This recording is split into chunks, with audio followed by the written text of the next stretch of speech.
Bonjour, alors aujourd'hui on va étudier Merleau-Ponty. Merleau-Ponty sur la notion de langage, Merleau-Ponty sur la notion de langage. Que nous dit Merleau-Ponty dans la phénoménologie de la perception? Si la parole présupposait la pensée, si parler c'était d'abord se joindre à l'objet par une intention de connaissance ou par une représentation, on ne comprendrait pas pourquoi la pensée tend vers l'expression comme vers son achèvement. Pourquoi l'objet le plus familier nous paraît indéterminé tant que nous n'avons pas retrouvé le nom? Pourquoi le sujet pensant lui-même est dans une sorte d'ignorance de ses pensées tant qu'il ne les a pas formulées pour soi ou même dites et écrites, comme le montre l'exemple de tant d'écrivains qui commencent un livre sans savoir au juste qu'ils y mettront. Donc, il se met dans l'hypothèse que la parole présuppose la pensée, qui a une idée avant sa formulation, qui est le point de vue classique. Il se met donc dans l'hypothèse que parler, c'est d'abord se joindre à l'objet par une intention de connaissance ou par une représentation. Il y a une représentation qui vient en premier. Mais si c'était le cas, on ne comprendrait pas les choses suivantes. D'abord, on ne comprendrait pas le phénomène selon lequel la pensée tend vers l'expression comme vers son achèvement. La pensée est inachevée tant qu'elle n'est pas exprimée. Ensuite, pourquoi l'objet, même le plus familier, nous semble indéterminé et vague tant que nous n'avons pas retrouvé le nom qui va avec lui.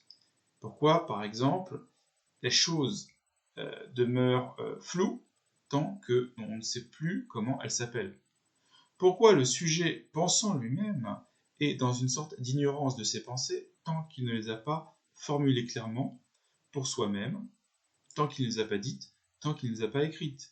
Par exemple, tant d'écrivains qui commencent un livre sans savoir au juste ce qu'ils y mettront, ils découvriront ce qu'il y a dans leur livre quand ils l'auront écrit. Une pensée qui se contenterait d'exister pour soi, hors des gènes de la parole et de la communication, aussitôt apparue tomberait à l'inconscience, ce qui revient à dire qu'elle n'existerait pas même pour soi. Donc le problème, c'est que si on imagine une pensée qui se contenterait d'exister pour soi, une pensée pure dans le locuteur, dans le sujet, hors des gènes de la parole et de la communication, donc hors de la problématique du langage, aussitôt apparue tomberait à l'inconscience. Cette pensée, aussitôt apparue, tomberait à l'inconscience. Pour être consciente, il faut qu'elle ait été fixée dans des mots. S'il n'y a pas de mots, on peut faire l'expérience. La pensée disparaît aussitôt.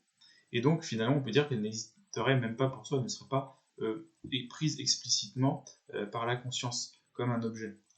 Donc, c'est une absurdité. À la fameuse question de Kant, nous pouvons répondre que c'est en effet une expérience de pensée, en ce sens que nous nous donnons notre pensée par la parole intérieure ou extérieure. Donc, ce qui veut dire ici, c'est que si on essaye d'imaginer une pensée sans mots, on peut dire que effectivement, on est dans une expérience de pensée, puisque nous donnons notre pensée par la parole, qu'elle soit intérieure, à l'intérieur de nous, même si on ne la formule pas, ou à l'extérieur. Elle progresse bien dans l'instant et comme par fulguration, mais il nous reste ensuite à nous l'approprier, et c'est par l'expression qu'elle devient nôtre.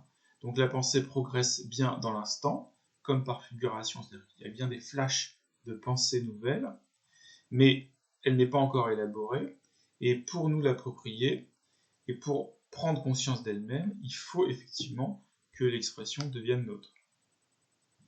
La dénomination des objets ne vient pas après la reconnaissance, elle est la reconnaissance même. Quand je fixe un objet dans la pénombre et que je dis c'est une brosse, il n'y a pas dans mon esprit un concept de la brosse, etc., etc. La dénomination des objets, donc là on passe à l'objet, on passe du rapport de la question du rapport entre le sujet et la formulation maintenant dans un rapport de l'objet à la formulation. La dénomination des objets ne vient pas après la reconnaissance, comme on le croit d'habitude, elle est la reconnaissance elle-même. Nommer un objet, c'est le reconnaître. Reconnaître un objet, c'est le nommer. Quand je fixe un objet dans la pénombre, et que je dis par exemple c'est une brosse, il n'y a pas dans mon esprit un concept de la brosse d'une part, le nom brosse, sous lequel je subsumerai l'objet, qui d'autre part se trouverait lié par une association fréquente avec le mot de brosse.